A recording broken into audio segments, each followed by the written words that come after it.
그래서 이제 15분 동안 제가 3번까지 말하는 게 목표인데 지금 4번, 5번은 간단하게 언급하고요. 이것도 열심히 달려야 될 것 같습니다. 그래서 사회주택의 이야기를 이렇게 하는 자리고 이게 사회주택이 뭐냐부터 해야 되는데 좀 딱딱하고 재미없을 것 같아서 걱정입니다. 사진은 뒤로 가면 많이 있는데 사례들이랑. 두 번째가 이제 금융, 세 번째가 토지. 근데 사실 신년 함께도 토지에 관심이 많으시고 오늘 금융에 관련한 얘기도 많이 나오셨고 또 이제 제 다음엔 금융에 대해서 얘기하실 거고 좀 너무 이 배치가 좀 너무 이제 잘 이루어졌다라는 생각이 듭니다. 앞에서 여러 사례들이 또 있고 민달팽이 유니온에서 말씀해 주신 것도 있어가지고 제가 이제 설명해야 될 게 많이 줄었고요. 어떤 부분들은 막 어젯밤 제 머릿속에 들어왔다 나오셔서 글을 쓰셨나 싶을 정도로 너무 저랑 생각이 비슷한데 훨씬 더 글을 잘 쓰셨더라고요. 예. 그러고 아무튼 예. 저는 근데 한 가지 보태자면 이제 청지기 이 정신이 필요하다라는 것. 그러니까 탈상품화를 저도 무척 찬성하는 입장인데 플러스 청지기 정신이 필요하다. 그리고 두 번째는 이제 아까 확보라고 민달팽이에서 말씀하셨는데 저는 거기에 해당하는 거 보유라고 얘기를 하고 다녔는데 보유는 좀 상태에 대한 거고 확보는 좀 적극적인 액션인 것 같아요. 3번은 이제 토지 얘기는 아무튼 그림을 보면서 해주시고 이런 책을 썼습니다. 많이 사주시면 제가 2세를 찍겠습니다. 예. 아직 1세를 다 못 팔아가지고 예. 출판사한테 좀 미안한데요. 그 1세는 좀 다 팔고 이제 전자책을 팔려고. 예. 그 제가 이거는 19년 전에 2004년에 2005년에 이제 대학원 석사 과정에서 썼던 그 페이퍼의 표지고요. 이때 제가 이제 비영리 임대주택 조합, 임대주택 협동조합의 역할이 필요하다 뭐 이런 얘기를 하고 그때부터 저는 이제 사회주택이라는 말을 가지고 이제 천착을 해 왔었는데 그때 이제 제가 사람이 참 앞날을 이렇게 내다보고 그러면 참 좋지만 그렇지 못하잖아요. 근데 아무튼 이제 네덜란드가 세계에서 사회주택이 제일 많은 나라라 그래서 네덜란드 유학 가서 좀 공부를 해보려고 하니까 사람들이 다 말렸습니다. 선배들이 이렇게 아껴주는 선배들도 말리면서 야 한국에서 이게 될 법한 일이냐 안 된다. 그걸로 어떻게 먹고 살려 그러냐. 그냥 도시 재생을 차라리 공부하면은 이제 그거는 좀 앞으로 금방 뜰 것 같다 그러셨는데 제가 이제 오기가 생겨서 우리나라는 경제 발전도 민주화도 유럽이 200년 걸린 거 우리는 30년 만에 했으니까 사회주택도 뭐 금방 하지 않겠습니까? 막 그러면서 안 되면은 뭐 딴 거에서 먹고 살죠 뭐. 어차피 박사들도 자기 박사 논문 주제를 계속 연구하는 사람들은 반도 안 된다 그러더라고요. 다 다른 걸로 먹고 살고. 그런 생각하면서 이제 갔는데 아니나 다를까 제가 박사 논문을 다 쓰기 전에 한국에서 사회주택 조례가 생긴 겁니다. 박사 논문을 너무 오래 써서 아직도 다 못 썼는데요. 네. 근데 이제 그때 고민한 사회주택과 네덜란드의 사회주택과 지금의 한국의 사회주택이 다 다르긴 합니다. 그리고 아까 민달팽 유니온의 기수위원장님이 생각하는 사회주택도 좀 다르고 아직 이게 만들어져 가고 있는 거고 또 박근혜 정부 시절에 나온 사회적 주택이라는 게 있어요.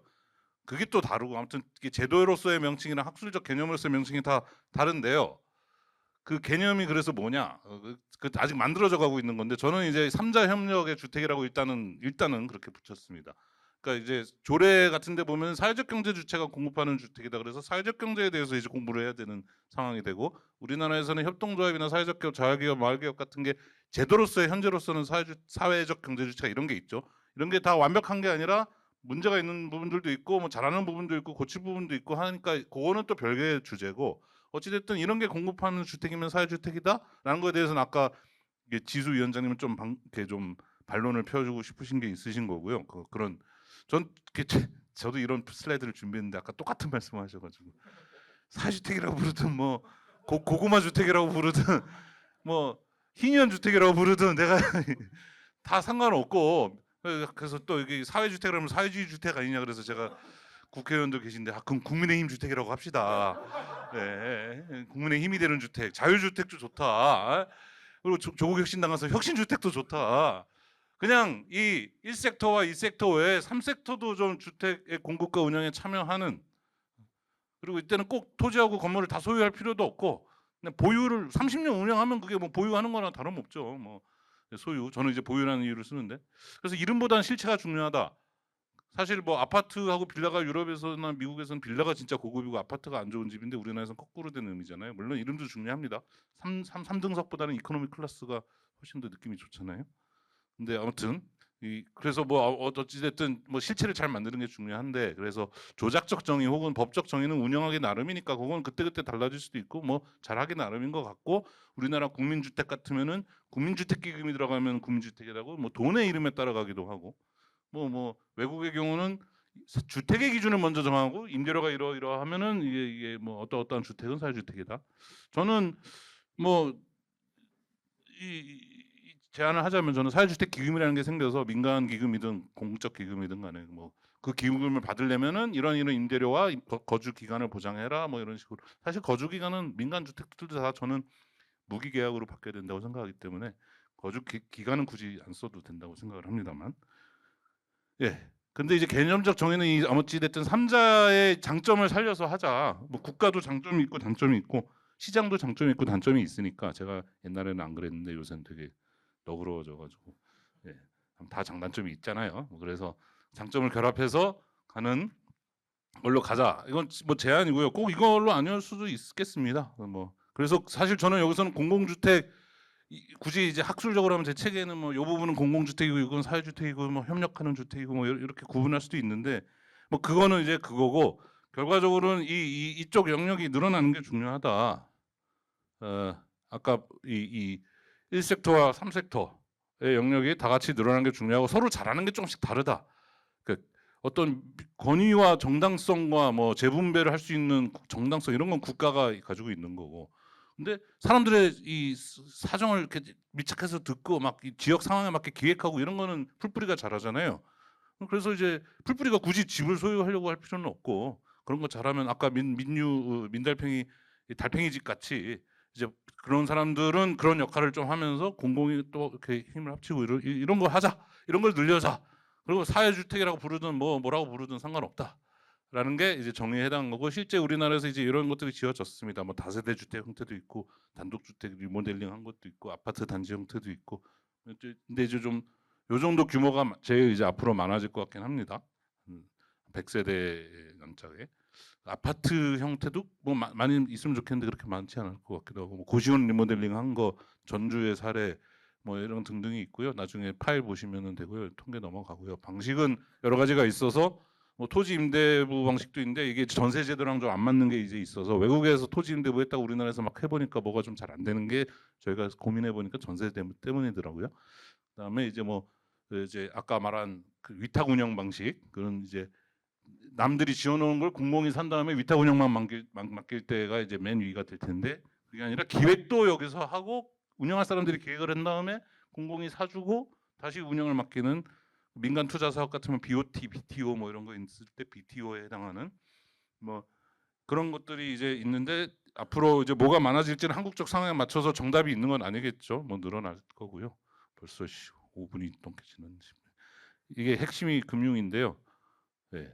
원래 물건을 살 때 우리가 돈을 이렇게 내잖아요. 집은 매우 비싼 물건이잖아요. 그래서 우리가 이제 은행에서 대출을 받아서 자기가 저축했던 돈에 합쳐서 내고 은행에 쭉 돈을 이제 갚아 나가는 거죠. 이게 시간축이면. 보통 좀 비싼 물건들은 다 이렇게 갈 수밖에 없겠죠. 제가 이제 토지 제도가 매우 중요하다고 하면서도 토지 임대부의 또 다른 한계라고 생각하는 게, 그 전세 제도 때문도 문제지만 토지가 빵원이어도 건물값만 해도 너무 비싸요. 일단 그런다고 문제가 해결이 안 돼요. 그러니까 건물을 짓는 것도 우리가 해결을 해야 돼요.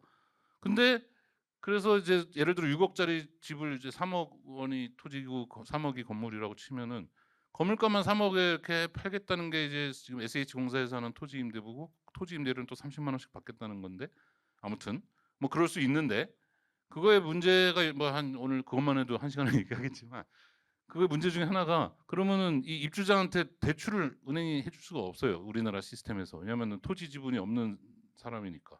우리나라에서는 토지가 없는 사람한테는 대출을 해주기가 너무 힘든 거죠. 그러니까 작동이 안 된단 말이에요. 그러니까 뭔가 금융이 필요해요. 그런 사람들한테도 돈을 대줄 수 있어야 되는 금융이 필요한 거죠. 근데 그동안은 어떻게 했냐? 선분양 제도를 통해서 돈을 끌어갔어요. 왜냐? 이제 국가가 그때 돈이 없었던 70년대에 우리나라 모든 저축은 다 수출 산업에 몰아줘야 되니까, 이런 건 뭐 여기저기서 많이 하시는 얘기죠. 그러니까 이제 그럼 집 지을 돈이 어디서 나오냐? 소비자 돈을 미리 끌어와서 우리가 요 건물 공사 기간 중에 그냥 계약금, 중도금, 잔금을 다 때려 넣어야만 집에 들어가 살 수 있었죠. 우리 부모님 삼촌 세대 다 그렇게 살았고, 마지막에 잔금이 모자라면 내가 안 들어가고 전세 끼고 사는 거죠. 전세 세입자를 드리는 거죠. 그러니까 뭐 전세 제도가 그런 역할을 한 거예요. 전세 제도가 그런 역할을 한 겁니다. 내 돈 요만큼만 넣고 남의 전세 보증금을 넣어서, 그러니까 이게 주거 복지가 아니라 공급자를 위한 금융의 역할을 했는데 복지로 포장이 돼서 전세자금 대출을 해줬다는 얘기는 이 얘네들이 빨리 분양이 될 수 있도록 도와주는 거예요. 지금 광주에 가보시면은 막 그 전세 광고가 막 길거리에 붙어 있는데, 미분양 주택들을 전세로 돌려서 어떻게든 목돈을 받아서 건설사 살려주려고.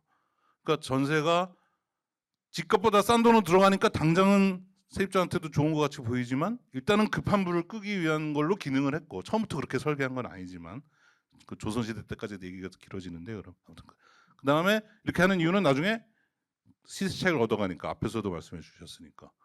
그 당장은 월세로 돌리는 게 낫죠. 그 전세금 받아서 생기는 이자보다는 월세로 전환했을 때 전환율이 더 높잖아요.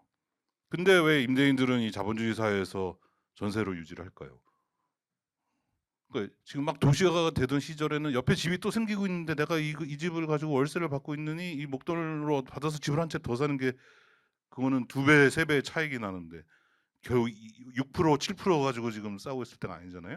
그렇게 해서 전세가 된 거고, 그거는 이제 전세 가격이, 제일 저는 이게 슬픈 거는 책에도 썼지만, 세입자도 이제 집값이 오르길 바라야 돼요. 그래야 내 보증금 무사히 돌려받으니까. 집값이 안 오르면 어떻게 되는지 지금 상황이, 아까 전세 사기 상황들이 다 그게 나타난 거죠. 그래서 나중에 이제 집값이 올라야 되는 거고, 공기업도 여기에 좀 기댔던 거죠. 분양 전환 주택이라는 게 그런 거고, 요 자세한 얘기는 좀 생략하겠습니다. 그래서 앞으로 어떻게 해야 되냐? 이런 매각 차익을 추구하지 않고도 집이 공급이 될 수 있는 방법이 필요하다. 매각 차익이 없어도. 그러려면 어떻게 해야 되냐? 장기 현금 흐름으로 이 돈을 넣어야 되는 거죠. 네, 그게 저는 정의로운 주거권의 첫 단추라고 생각합니다. 일단 공급이 되는 단계에서부터.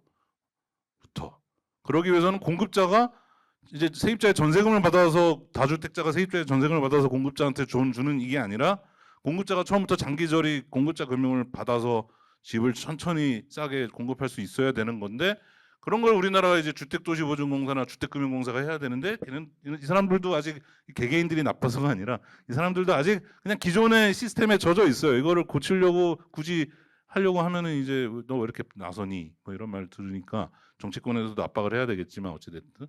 그래서 이렇게 최대한 낮고 길게 갈수록 매달 내야 되는 임대료나 아니면은 주택을 그 샀을 경우는 이제 원리금이 줄어들겠죠, 부담이. 그러니까 이제 그게 주거 복지에, 분배 정의에도 부합하고, 건물을 오래 써야 되니까 환경 정의에도 부합하죠. 지금 기후 위기 시대에 건물을 정말 오래 써야 되는데, 그래서 이게 사실 공공주택 분야도 별로 이런 큰 고민을 안 했었습니다. 왜냐하면 그냥 세금으로 메꾸면 되고, 옆에서 택지 개발한 사업으로 생기는 돈으로 메꾸면 되니까, 그냥 이 주택을 오래 써서 하는 해법에 대해서 왜 유럽 나라든 그렇게 하는지에 대해서 우리는 별로 그걸 들여오진 않았어요. 제가 쓰는 시간이 이제 1분 남았는데. 그래서 저는 이렇게 오래 쓰는 게 정의로운 주거권의 두 번째 단추고, 그래서 그 뭐 진보 보수가 탈상품화 강조하고 보수는 자가소유 강조하는데, 뭐 뭘 해도 좋으니까 저는 청지기처럼 집을 오래 써야 된다. 그러니까 주택은 공공재다라는 말을 할 때 저는 한편으로는 찬성하면서도 한편으로는 걱정스러운 게, 이게 이제 물이나 전기나 이런 것도 마찬가지인데, 그러니까 이게 그냥 막 우리는 소비자로서 막 쓰고, 막 이거 국가는 제공해야 되고, 물론 그 일리가 있고 저도 90% 동의하는데, 아껴 써야 되잖아요, 우리가 기후 위기 시대에. 그 어떤 주인 의식이 있어야 되는 거죠. 네. 이분 예. 이거 정말 중요한 얘기인데, 사진은 그냥 이렇게 보시면 이미 무슨 얘기 하는지 아실 것 같아요. 이 재개발 조합들이 줄을 서죠. 이제 재개발하게 되면은 건설사들이 와서 줄을 서요. 아, 제발 우리 건설사랑 합시다. 그리고 뭐 장애인 주차장에 차를 세우면은 벌금을 대신 내준다, 관리사무소에서. 아이들이 놀이터를 옆 동네 애들은 못 오게 한다. 이 아파트를 가로질러 가지 못하게 해서 애들이 담을 넘어서 초등학교에 간다. 뭐 임대자인지 차별하고, 뭐 저는 그래서 이게 주거 단지가 봉건 영주처럼 됐다고 생각하거든요. 아까 대지주화라고 이렇게 이민희 목사님께서 얘기하셨는데, 다 대지주화가 됐는데 그 대지주의 지분을 각각 조금씩 나눠 가진 거예요. 그러면서 처음에는 이제 이게 공공보행 통로 만들어야 이 대지주의 땅에 이 공공이 지나다녀야 되는데 그걸 못하게 하니까 애들은 담을 넘는 거고, 그걸 그 공공의 보행로 만들기로 했다가 아니면 스카이 라운지 만들어서 공공에 개방하기로 했다가 용적률만 챙겨 먹고 나중에 문 안 열어서 구청에서 그럼 니네 사용 승인 취소할 거야 그러니까 이제 열었어요. 1분만 더 쓰겠습니다. 그래서 왜 이렇게 어떻게 이렇게 됐냐?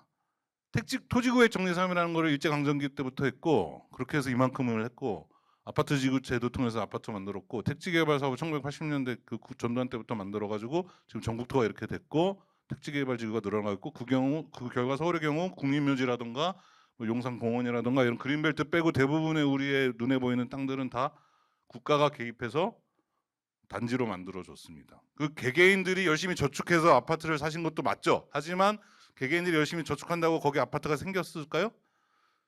아파트가 생기는 이런 대지주의 이 토지 지분을 잘게 나눠 가질 수 있게 하기 위해서 국가가 나서서 이 모든 땅을 딱 정비해 준 거예요.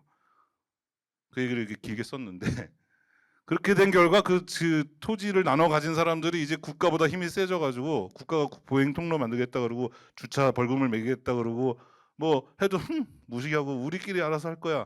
그리고 옛날에는 막 그 용적률 올려주고 재개발하고 하려면은 이제 세금도 내야 되고 뭐도 내야 되고 해놓고 이제 국가가 다 우리 깎아줄 테니까 선거 때마다 이제 다 혜택 주겠다고 줄서게 만들었어요. 그만큼 이 봉건 영주들이 힘이 세졌어요. 어떻게 보면 이게 민주주의 같기도 한데 어떻게 보면 이게 저는 봉건 제도로 돌아가고 있는 거 아닌가라는 생각이 들고, 그거를 깨는 게 이제 저는 정의로운 주거권의 셋째 단추라고 생각을 합니다. 그러니까 그런 데 있어서 사회주택이 왜 잘하냐, 이런 택지개발 사업 다 좋은 얘기인데 나중에 얘기하고요. 우리가 이렇게 처음에 대규모 토지가 이렇게 아파트 단지가 될 때는 다 이렇게 논밭이었으니까 뭐 쫓겨나는 사람이 많지 않았어요. 근데 지금은 이런 거 재건축 재개발하려면 이 사람들이 다 이사 전월세를 구하러 나올 거 아니에요. 엄청난 시장의 압력이 되는 거죠. 그거에 대한 얘기는 아무도 지금 안 하고 그냥 빨리 막 200만 원 다 한꺼번에 정비하겠다는 얘기만 하는데, 그래서 좋으나 싫으나 순환 정비로 갈 수밖에 없고, 이런 대량 생산의 포디즘에서 벗어나서 이제 맞춤형으로 가야 되는데 시간이 맞춤형으로 간다고 다 좋은 게 아니다. 오히려 쿠팡 같은 경우 보시면 이렇게 소비자에 딱 맞춰서 다음날 아침에 갖다 주려고 노동자들이 엄청 죽어 나가잖아요. 여러 가지를 고민을 해야 된다. 그런데 사회주택을 하면은 그런 거를 해결할 수 있다라는 이런 다양한 이 사례들, 그러니까 수요 맞춤형으로 하면서 이런 대규모 대량 생산 공급이 아닌 수요자 맞춤형, 수요자 자기 참여, 주민 참여형 주택을 만들어 가면서 아까 민달팽이의 달팽이 집 같이 그 안에서 이렇게 아주 바람직한 활동들을 많이 한다. 그리고 뭐 녹색 제로 에너지 빌딩을 만들기도 하고 뭐 돌봄을 하기도 하고, 이거 이제 진짜 매입임대 주택을 활용해서 한 거라서 이걸 뭐 저는 사회주택이라고 법적으로 볼 수는 없지만 이런 게 사회주택의 정신이다. 돌봄을 하고, 사실 이분들의 비전이, 산림의료 사업이 돌봄의 비전이 이제 이런 거점을 만들고 이렇게 연결을 한다 그러는데, 아까 제가 그 오이도 거점 보면서도 그 PPT를 얻어서 여기다 써먹어야 되겠다고 생각했는데, 네. 이런 거점, 한국사회주택협회가 신도시에서 생각할 때 이런 거점, 그다음에 기후 위기 시대 에너지 이 자립과 이 공유를 위한 스마트 그리드가 있어야 되지만 가상 발전소가 생각하는 이런 거점, 이런 게 다 지금 일맥상통해요.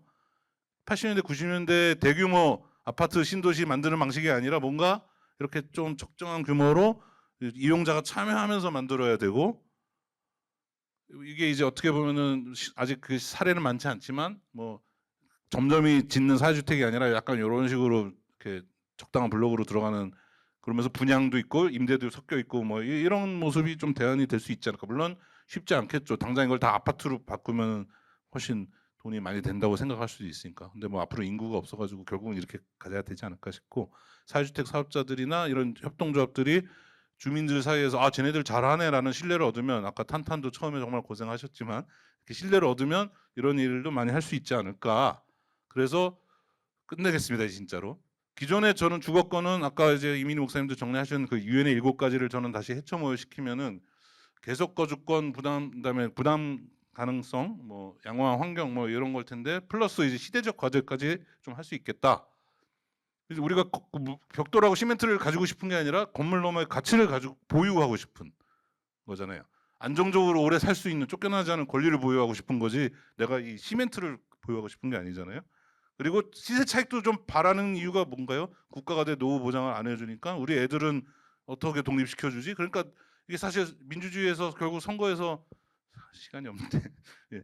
선거에서 이걸 또 무시하면은 또 그 세력은 당선이 안 되니까 나머지도 실현을 못 하잖아요. 그래서 이런 것도 좀 해결해 줘야 되고 뭐 재난으로부터 안전 뭐 이런 걸 하려면은 근데 그런 거를 공공주택이나 사회주택도 해주면 그러면 이제 굳이 막 내 집을 마련해야 되고 할 필요가 없어지는 거죠. 그게 저는 이제 나아갈 길이고 예. 그래서 전통적인 단추 아까 세 가지 외에도 미래의 단추는 이제 그 다음에는 우리나라는 전세제도 때문에 이사 가고 싶을 때 마음대로 못 가는 것도 좀 해결해야 된다. 사회주택은 그런 거 해결해주고 있다. 그다음에 벼락거지가 안 되도록 이제 연기금이나 이런 거를 그다음에 우리 세 번째 발제로 하실 분이 어떤 내용을 하실지 관련이 좀 있겠지만 우리의 돈을 모아서 이걸 넣은 다음에 생기는 또 이익으로 우리의 노후도 같이 좀 보장이 되고 뭐 이런 걸 통해서 해결하면 될 것 같습니다. 예, 감사합니다.